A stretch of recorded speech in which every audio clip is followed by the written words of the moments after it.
Well, good morning and welcome back to the BBC. I really appreciate you, ladies and gentlemen, for joining me. Today I'm going to do a long-term review of my C7 Corvette. So, there's been a lot of things done to this car. Of course, everyone knows I've put a Z06 supercharger on it. I've done the ice tank, a smaller pulley, upper and lower pulley's been changed. I've done all kinds of things to keep this car cool. There's tons of cooling in this car. There's Mighty Mouse catch can, there's an intercooler, all kinds of great things done to this car. I've lowered it. I've changed the stock bolts to lower it with aftermarket bolts. I've changed exhaust several times. I've changed so many things on this car. And so far, over the past 4 years that I've owned this vehicle, I've only had a couple of things go wrong, which I'm sure are things that other people may have had go wrong as well. The first thing that I have an issue with that I'm getting fixed soon here is the fact that I need a new clutch and I need new synchros. So my fifth gear is kind of grinding a bit. It goes into gear no problem and it stays there. That's not an issue. But whoever had the car before me obviously was doing a lot of things to it as far as racing possibly. It used to have a different supercharger on it apparently before I purchased the car, and I guess they weren't very nice to it. But I fixed a lot of the things that were wrong with the car when I first got it, such as the horrible exhaust it had on it. I've gone through a few exhausts myself. I have a tendency to keep breaking the front splitter, so I'm never putting another splitter on this car unless it's something that just won't break and is designed to be able to take any of the curbs, driveways, and speed bumps here in Arizona, because apparently everybody likes deep driveway entrances, huge freaking speed bumps, and it's just a pain in the ass to try to drive the car somewhere with a front splitter on. So that's gone. It's over there somewhere. But other than that, I've really had no problems with this car long term. So I can say this to you if you are looking to purchase a C7 Corvette, if you can find one with a good price, because the prices are all over the place right about now for used C7s, used C6s, C5. Every used car is having the issue right about now.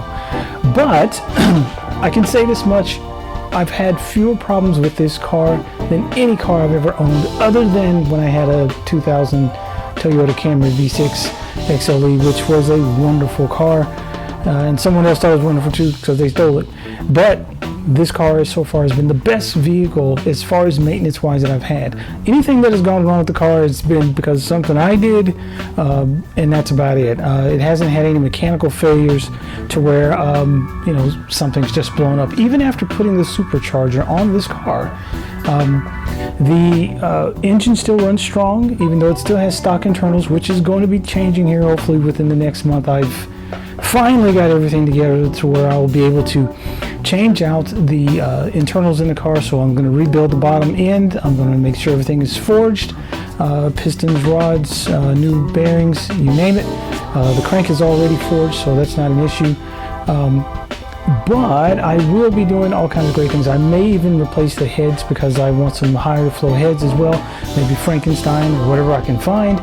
Also, I'm going to have the blower ported because I like the stock blowers, but I'm going to have the blower ported, probably get a new lid for it and whatever, increase the horsepower, and I'm going to try to do a max effort on this car. But as far as the things that I've had go wrong with this car, other than the things that I've screwed up on my own, because I'm not a car fixing type person, I've fixed those things or had someone fix them to make sure that I don't screw stuff up again, and they work fine. But if you want to get one of these cars and you are serious about something that's not going to give you problems, not going to break, and as long as you do your homework and you research the car and you make sure that it has a clear title, make sure that it's not salvage, make sure that the person before you has done the maintenance on it, take the car in, pay for someone professional at a dealership or whatever to look at the car, give it a once, twice over, and make sure it's okay before you get it. I bought this one sight unseen over the internet from Florida, and I was fortunate enough that there weren't a whole bunch of things wrong with it. There was only a couple of things that needed to be fixed. But other than that, as far as taking it out on long trips, I've taken this car nearly across the country at least twice. I've taken it to Texas more times than I can even remember. It's been to California, it's been to Nevada. This car has been everywhere, and I've never had a mechanical issue with this car in any way, shape, or form whatsoever. I don't know what the C8 maintenance is like or what the reliability is, but it seems like it's fairly reliable so far. I mean, this is fairly still short term for the C8 Corvettes. In the long term, we shall see in 4 to 5 years when things start to break and go wrong with the car, and then we'll be able to see with the C8s what the shortcomings or the weakest links are in those cars. But for this one, I've had no issues. I have no complaints about this car whatsoever. Just the things, wear and tear things that I need to fix. Clutches, that's going to get done. Synchros, probably new throwout bearings. I'm going to go with maybe a dual clutch. So just to make sure that I have the ability to hook up the power, I'm going to do new rear axles and get the rear end all straightened out so that I can make sure that that all the power that I'm putting to this car is going to go to the ground, and I'm not going to have any axles break or transmission drive shafts break on me. So those are the things that I'm going to work on. You'll see those things happening starting hopefully sometime this month. Maybe the middle of this month you'll see it's going to get the engine work done, the drive shafts, half shafts. I'm going to do a ton of things to this car. Please make sure you guys stand by. It's going to happen. It's going to happen really quick here, and I'm going to make sure and bring you guys along with me so you can see. But once again, if you want a C7 Corvette and you really like these cars and you want to get something that's super reliable, that can handle a whole lot of horsepower, or just stock on its own is an amazing car, I would highly suggest one of these. Interior, no issues whatsoever. The only thing that I had a problem with was my PDR didn't work, and that was because I had some accident work done on the car. It fell off of the jack some months or years ago, and I had to get the parts replaced, and the people who fixed the car unplugged my PDR because they were doing shady stuff in my car and didn't want me to know. But unfortunately for them, I had a tracker in my car, and I could tell they did all kinds of driving in my car they shouldn't have been, but that's a whole nother story. But just make sure you also have a tracker in your car as well as your PDR. Anyway, took the dash apart, plugged back in the PDR because that's all they'd done was unplug it. Everything works fine. I have no issues. Some people have had issues with the stereo, but I haven't had a problem. I guess I got a fluke car that everything seems to be perfect. So if you want to get one of these cars, please get one. If you can find one, afford one, save your money up for one and get one. These cars are like the C6s. I'm just making a prediction that they're not only going to go up in price, but they're going to be fairly wanted a lot in the years to come, especially since everything's switching over to electric. People are going to be chomping at the bit to get a V8. But review of this car, I have no complaints. Get one of these cars if you can. Don't just sit it in your garage. Get it out there, drive it, take it to shows, take it to the track if you like. No street racing because we don't want anyone to get hurt, please.